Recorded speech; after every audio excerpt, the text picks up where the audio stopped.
Far too many practitioners think that their social media isn't working for them. And in fact, an even greater number of them would say it's a complete and utter waste of time. But here's the thing. I actually think whether it is social media or some other system or tool for trust, the challenge is not that it's not working for you, it's that you're not exactly sure how it fits in to your broader marketing system.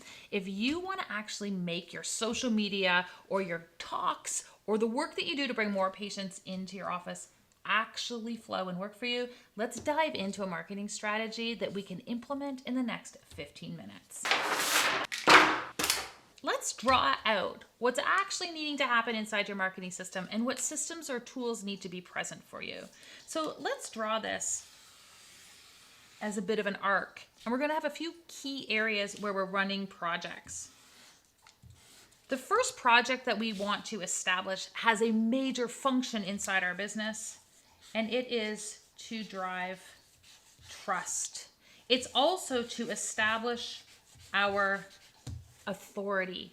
And this is all our front end marketing. If we wanted to just use marketing speak, we'd call this top of funnel type of marketing. This is where we're showing up on social media. Maybe we're on a podcast, we're on YouTube. There's a variety of different ways that we can start to address this area of our funnel. It's about showing up consistently, and it's about actually understanding who we help and how we help them. We call this our arena of authority. So these are traditional marketing activities. But here's the deal. This is not effective for us in terms of just showing up every week on social if we're not additionally driving in new traffic. So it's wonderful if you gave a talk at the Running Room or at some other local chamber of commerce, but if you go back there every single week, eventually they're going to get tired of your message. So this is one of the challenges that we see with practitioners inside their social media, is they're showing up for the same people every single week. This is where we want to reciprocate with others. This is where we want to get on other people's channels. This is where we want to understand 5 or 6 people who are complementary, non-competitive to us, where we can start to share one another's audiences. So this is about establishing our message and our authority, showing up consistently so that we drive people to the next step of our marketing system. Here's one of the key areas that we get wrong as practitioners is we show up consistently, we don't necessarily have new traffic, and then we turn around and say, you know what, my social media is not working. I never get new patients from it. Here's the secret. Your social media is not meant to drive new patients through your door. In any marketing system, any given action is only meant to drive people to the next step. And when it comes to your marketing system, what we're looking to be able to do is move people from a place where they are watching you as an authority, where they are beginning to trust you, and we are converting them and bringing them into our world.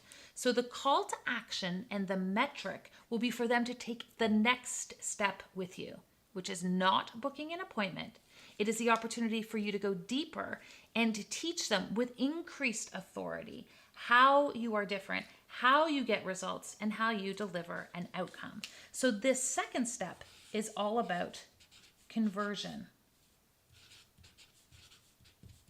Conversion is about bringing them into your world. Now, we can do this in a variety of ways. The old school way, don't do it, I'll break, is if you do something like an ebook. No one reads ebooks. It's a terrible plan. Don't listen to anyone who tells you to do it.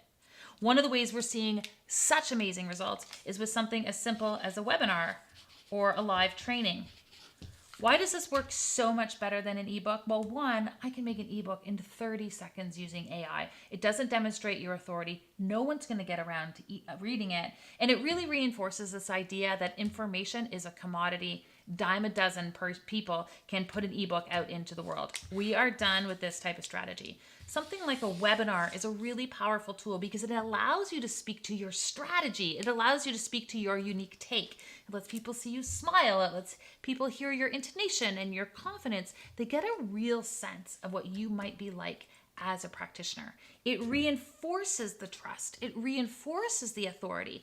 And from a marketing perspective, what it does is it shrinks your sales cycle. When I first started in practice, the average length of time from when I gave a presentation to when someone booked an appointment was 8 18 months. Unless they felt the pain of what I was talking about that day, I sat around in their back pocket. They kept me in mind until the day they were finally ready to come into my practice. An 18-month sales cycle in our type of business is tremendously challenging. So a tool like a webinar is highly efficacious at reinforcing trust and authority, but shrinking that sales cycle. It's also an opportunity to move people to the next step. Now, the next step has a two-part process. Ideally, off the webinar, if we're inviting someone into something like what we do, which I consider a high-ticket experience, meaning they're making an investment, there's an emotional investment to transforming their health, and it's going to take some time, we can invite them onto a call. And not everyone is going to want to take you up on that offer, and that's okay. And if they don't take you up on the offer to work with you after that call, we move them into the next phase of our marketing, and our next phase of our marketing is called nurture. The goal of the nurture phase is actually to keep people primed to book with you in the future. And here's the important piece that we need to know. As we talk about how each of these things function and support your business, here's some key pieces to understand. When we talk about conversion into new patients through social media, we can expect 3 to 5% of new patients that come into your practice to be coming directly from social media. This is why we know that the most important role for social media in your business is not to get people onto your calendar right away, it's to get people onto your next step.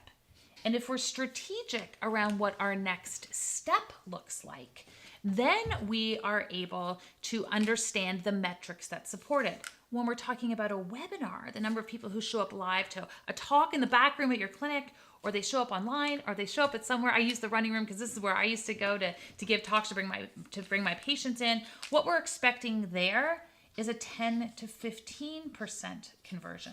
And if you're sitting here watching this going, oh my gosh, well, this is like all this work in exchange for very little return, I'll tell you why these steps and these key pieces are so important. Now, when it comes to nurturing, they weren't ready to book after the webinar, and they weren't ready to commit to changing their life just by watching you on social media. What we actually see is in the nurture phase, 60 to 80% of people will actually start to come into your practice. This is where your growth comes from. But you can't nurture people without establishing trust and authority out in the marketplace and having a highly efficacious tool to be able to get people through the door. See, marketing quickly can sound complicated when we don't understand the different steps and the role that it plays inside of your business. If this feels confusing, if this feels like a lot of steps, we can start simple and we can start with a high degree of intentionality. The most important part is that we build patient flow that matches your area of expertise and the exact kind of person who wants to work with you. If you're looking for a little bit of support on this and you want to know where to start, what your next step should be, down below we've created a custom GPT that will help to establish an important state of patient flow for you. What marketing steps to have in place, where should I start, and what type of messaging would be ideal for the patient and types of clients you want to bring through the door. Everything is linked up below.